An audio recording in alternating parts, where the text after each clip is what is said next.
अस्सलामुअलैकुम वरहमतुल्लाह। बई नुस्खा नोट कर लो, ये उन्होंने लोगों के वास्ते जे जिन्हों के कद छोटे आ ते वेख के यकीन जान लो बड़ा दिल में तरस आउंदा है, बड़ा ही तरस आउंदा जो छोटे छोटे कद ते कई फिर एडे अल्लाह उन्होंने हदायत देवे, कई निक्के कदा वाले कहते जी ठींकना कि नमोशी की गल है, इदा नहीं कहना चाहिए, ये गुनाह का काम है। जरा तवज्जो कर लो, मैं ये उन्होंने वास्ते नुस्खा दसन लगा जिन्हों के कद छोटे आ, अल्लाह की रहमत ना इंशाअल्लाह तुम नुस्खा खाओ तो इंशाअल्लाह बिल्कुल सही हो जाओगे।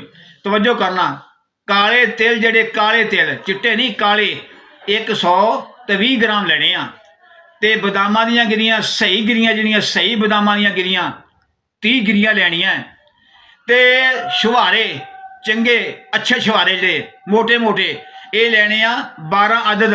3 चमचियां लैनियां मस्तगी रूमी दियां छोटियां चमचियां चाह वालियां।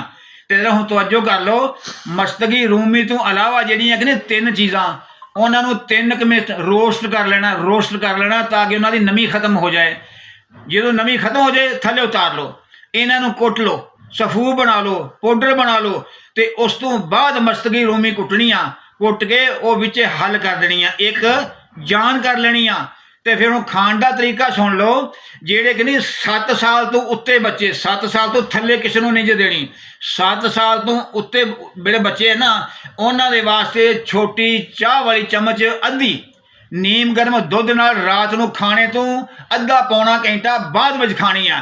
ते जेड़े 15 साल तो उत्ते बच्चे ने उन्होंने वास्ते छोटी चमची पूरी खानी है नीम गर्म दुध नाल खाने तो बाद रात को सौन लग्या।